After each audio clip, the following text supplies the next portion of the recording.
हमारे ऊपर जो अनेक प्रकार के ऋण हैं उससे ऋण होने के लिए, क्योंकि जब हम थोड़ा विचार करते हैं तब फिर थैंक्स करना आसान हो जाता है, अंदर से निकलता है वो, नहीं तो वो ऊपर ऊपर का रह जाता है। सबसे पहले माता पिता का ऋण, क्योंकि वो हमें इस संसार में लाए।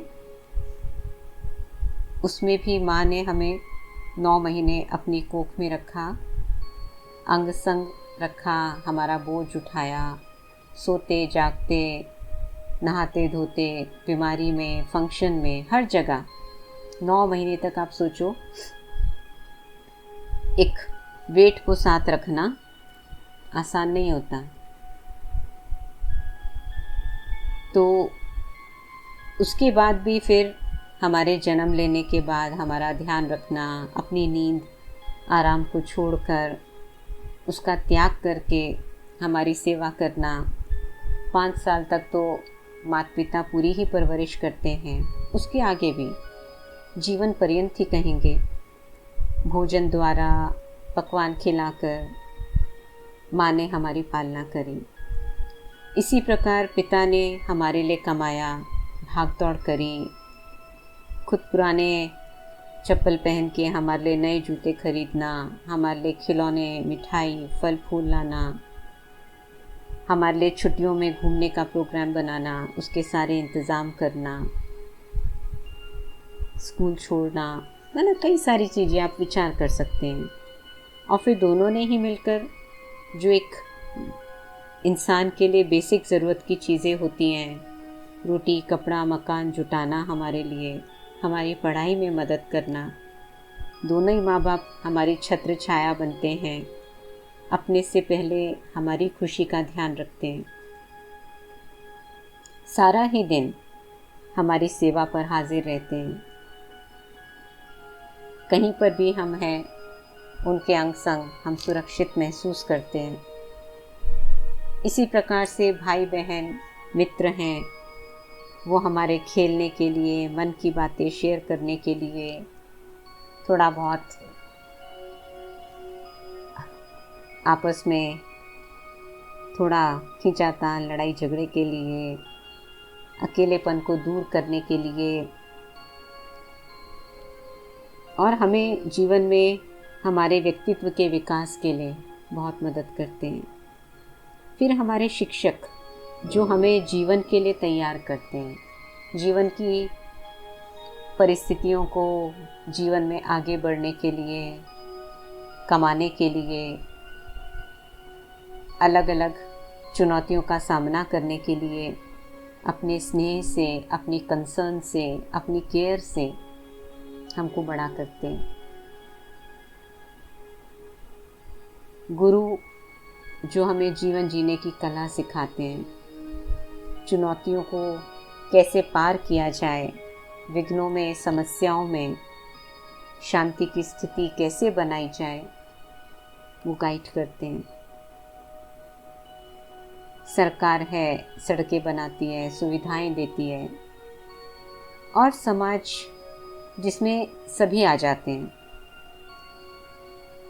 कोई भी भले हमारे रिश्तेदार ना हो, लेकिन हमें आगे बढ़ने में, जैसे हमारे क्लास के सहपाठी होते हैं, जॉब में हमारे कुलीग्स होते हैं, बिजनेस में हमारे सहभागी होते हैं, कर्मचारी होते हैं, हर एक के सहयोग से ही हम कुछ कर पाते हैं।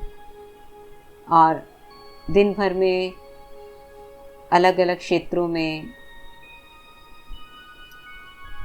ट्रांसपोर्ट के मोड्स हैं अलग अलग, रेलवे है, बस है, मेट्रो है, हवाई जहाज है, वैज्ञानिक हैं, कर्मचारी सफाई के हैं, हॉस्पिटल स्टाफ है, डायरेक्ट इनडायरेक्ट कहीं ना कहीं इनकी सेवाएं हम लेते हैं।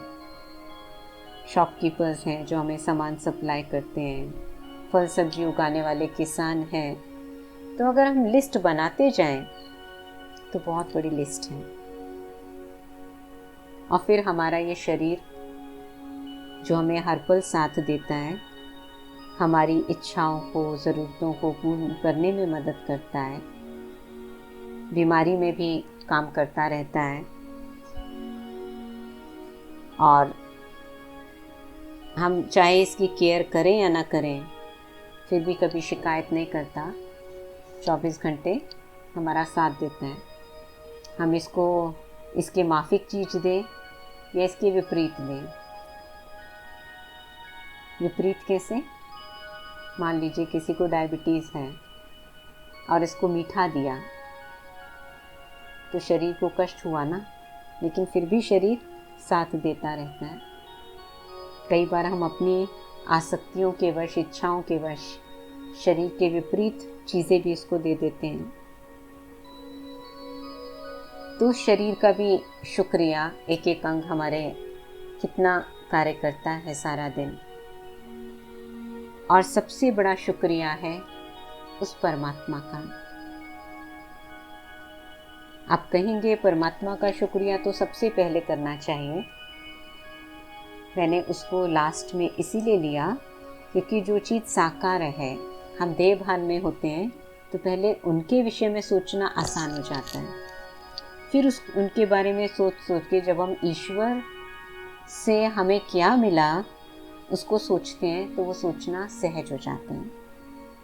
इतनी परमात्मा हमें पालना देता है, सच्चा प्यार देता है, हमें ज्ञान के रतन देकर हमें पढ़ाता है, गाइड करता है कदम कदम पे, विघ्नों में हमारी छत्र छाया बनता है, हमें योग्य बनाता है, हमें शक्ति भरता है।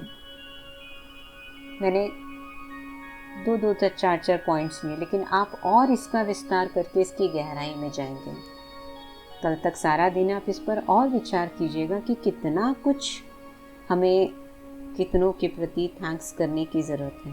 और आप पूरी लिस्ट बनाना, क्योंकि आप में से अधिकतर शिव बाबा को जानते हैं, शिव बाबा का कोर्स किया है, ज्ञान सुना है। तो कैसे शिव बाबा ने हमें बचपन से आज तक, जब से हमने ज्ञान लिया या जब समझ नहीं भी थी, तब भी ईश्वर ने हमारे लिए क्या क्या किया, एक वो लिस्ट बनाइएगा। जब वो लिस्ट आपके सामने होगी तो आप देखेंगे उसके प्यार में डूबना, उसने हमारे लिए क्या किया, उसके एहसानों को याद करना आसान हो जाता है। नहीं तो वो एक थैंक्स ऊपर ऊपर का रहता है। फिर वो एक दिल से शुक्रिया निकलेगा और दिल से वो ईश्वर के प्रति प्यार पैदा होगा और उससे मन को जोड़ना आसान हो जाएगा। मन भटकता ही है क्योंकि हमने दिल से उसके बारे में सोचा नहीं है। जब गहराई से एकांत में बैठकर सोचेंगे तो आपको आसान लगेगा और उसकी गहराई आपको समझ में आएगी। इसके अलावा और भी बहुत सारी लिस्ट हैं। आप सोच सकते हैं कि कैसे हम एक एक, चाहे वो पशु पक्षी हैं, चाहे वो नक्षत्र हैं, चाहे वो पेड़ पौधे हैं, चाहे कोई चीज़ें हैं, उनसे हम बहुत कुछ सीख सकते हैं। एक दूसरी लिस्ट आप उसकी बनाएंगे। जैसे आसमान में सितारे चमकते हैं तो वो हमें आत्मा के जगमगाने की याद दिलाते हैं। चंद्रमा है, वो हमें शीतलता, पवित्रता के प्रकाश का स्मृति दिलाता है, जग को रोशन करता है कि हमें भी चंद्रमा की तरह पवित्रता की आभा को चारों ओर फैलाना है, शीतल बनना है। पेड़ पौधे हैं, हरियाली फैलाते हैं, कार्बन डाइऑक्साइड को बदल के हमें ऑक्सीजन, जिसको कहें प्राणदान, देते हैं हमें। इसी तरह से फूल हैं, खुशबू देते हैं, सुंदरता बिखेरते हैं, हमारे जीवन में रंग भर देते हैं। बादल हैं, सूखी धरती को जीवन दान देते हैं। हंस है, मोती चुगता है, पंछी है, डिसिप्लिन है कितना उनमें। आप अपनी दिनचर्या को चेंज करते जाएं, लेकिन पंछी अपना सोने का और उठने का समय आप देखेंगे वही रहता है। सवेरे होते ही प्रकृति के हिसाब से सूर्योदय सूर्यास्त के हिसाब से उनका कार्य चलता है। इसी तरह से गाय हमारी कितनी पालना करती है, कुत्ता कितना वफादार होता है, एक एक आप निकालते जाइए तो आप देखेंगे कि इन सब ने हमारे जीवन को सुशोभित किया है। जीवन को रौनक देने में इन सब का हाथ है। और ऐसे ही जड़ चीज़ों से भी आप बहुत कुछ सीख सकते हैं, लेकिन कभी इन चीज़ों पर हम विचार नहीं करते तो हर एक चीज़ को टेकन फॉर ग्रांटेड ले लेते हैं। जब आप विचार करेंगे आपको बड़ा आनंद आएगा, बहुत अच्छा लगेगा। और ऐसे जब इन सब की कदर करेंगे तो आप देखेंगे आप फिर हर एक की रिस्पेक्ट, हर एक की कदर करना सीख जाएंगे। क्योंकि आज समाज से अगर वर्तमान पीढ़ी को भी देखें तो एक ग्रैटिट्यूड वाली फीलिंग ख़त्म होती जा रही है। सोचते हैं बस ये सबकी, ये इनकी ड्यूटी है, इनकी ड्यूटी है, सब अपनी ड्यूटी तो कर रहे हैं। लेकिन वो एक ग्रैटिट्यूड का भाव लाना, एक शुक्रिया का भाव लाना आज बहुत ज़रूरी है हर एक को अपने मन के अंदर। और उससे हमारी आत्मा बहुत शक्तिशाली बनती है। आज हम कंप्लेंट्स तो बहुत जल्दी कर देते हैं, इसने ये नहीं किया, उसने वो नहीं किया, ये ठीक नहीं हुआ, वो ठीक नहीं हुआ। लेकिन सारे दिन में हम शुक्रिया का भाव कितना रखते हैं, चेक करके देखिए। एक दिन की दिनचर्या में शिकायतें कितनी जल्दी आ जाती हैं। जैसे भोजन गृहिणी ने बहुत अच्छा बनाया तो तारीफ शायद ही करेंगे, लेकिन हाँ किसी दिन नमक कम हो गया, किसी दिन मिर्ची ज़्यादा हो गई तो फटाक से कह देंगे कि आज ये कम है, ज़्यादा है। तो शुक्रिया के एहसास को, उस भाव को आज इमर्ज करने की ज़रूरत है, क्योंकि शुक्रिया का भाव भी हमारी इम्यूनिटी को बहुत बढ़ाता है और हमें शक्तिशाली बनाता है, आत्मा को भी शरीर को भी। क्योंकि फिर हम जिसकी कदर करते हैं फिर उसका दिल नहीं दुखाते आसानी से। नहीं तो जहाँ से जो मिला, भाई फ्री जितना मिल रहा है, आज मनुष्य की नेचर क्या हो गए, जहाँ से जो फ्री मिलता जाए लेते जाओ बस। लेकिन एक दिल में उनके प्रति सोचते हैं इनके पास फालतू टाइम होगा इसलिए ऐसा करते रहते हैं, हमारे पास तो समय है नहीं, हमारे पास तो जिम्मेवारियाँ हैं। लेकिन कभी उनके जीवन में झांक के देखें, उनकी दिनचर्या को, वो जो आपके लिए कर रहे हैं डायरेक्टली इनडायरेक्टली, तो आपको पता चलेगा, तब वो शुक्रिया निकलता है। नहीं तो कई बार फ्री चीज़ की भी व्यक्ति वैल्यू नहीं रखता। जैसे समाज में कितने लोग हैं ऐसे समय पर, पेंडेमिक के समय पर कितने लोग फ्री सेवा करते हैं। कोई फ्री ऑक्सीजन दे रहे हैं, कोई फ्री बेड्स उपलब्ध करा रहे हैं, कोई फ्री एम्बुलेंस की सेवा प्रोवाइड कर रहे हैं। या आध्यात्म के क्षेत्र में हमें कहीं से आध्यात्मिक उन्नति के लिए गाइडेंस मिलती है, अपने जीवन में सुख शांति लाने के लिए हमें तरीके बताए जाते हैं। तो सामने वाला हमारे लिए समय, एनर्जी, धन खर्च कर रहा है और एक हम उसके प्रति शुक्रिया का भाव दिल से या कुछ उस कार्य में सहयोगी बनना वो भी नहीं किया, तो फिर हम तो बहुत साधारण मनुष्य हो गए। हमें देवता जैसा बनना है। देवता माना देने वाले, क्योंकि परिवार और स्वयं के लिए करना ये तो जिम्मेवारी है। लेकिन जो हमारे लिए कर रहे हैं, ना हम उनके परिवार के सदस्य हैं, ना उनकी जिम्मेवारी है, फिर भी कर रहे हैं, तो उनके प्रति हमारा कितना एक शुक्रिया का भाव होना चाहिए। और एक कभी भी ज़रूरत पड़ने पर हमको पहले उनको मदद करने के लिए आगे आना चाहिए, तो उससे दुआएं बहुत प्राप्त होती हैं। इस चीज़ पर विचार कीजिएगा, क्योंकि नहीं तो आपने देखा होगा कई जगह फ्री चीज़ों के लोग वेस्टेज भी कितना कर देते हैं। सामने वाला तो खर्चा करके फ्री दे रहा है, लेकिन लेने वाला उसको वेस्ट भी कर देता है, क्योंकि फ्री मिला है ना।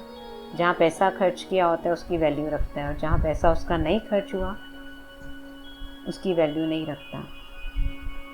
अब हमें इस मानसिकता को बदल के ऐसे समाज का निर्माण करना है जहाँ सब देवता थे, देने वाले, देने का भाव, अपने से पहले दूसरों का ध्यान रखना, अपने परिवार से पहले समाज का ध्यान रखना, विश्व का ध्यान रखना, तभी तो देवता बनेंगे। ये सारी विचार करने की बातें हैं।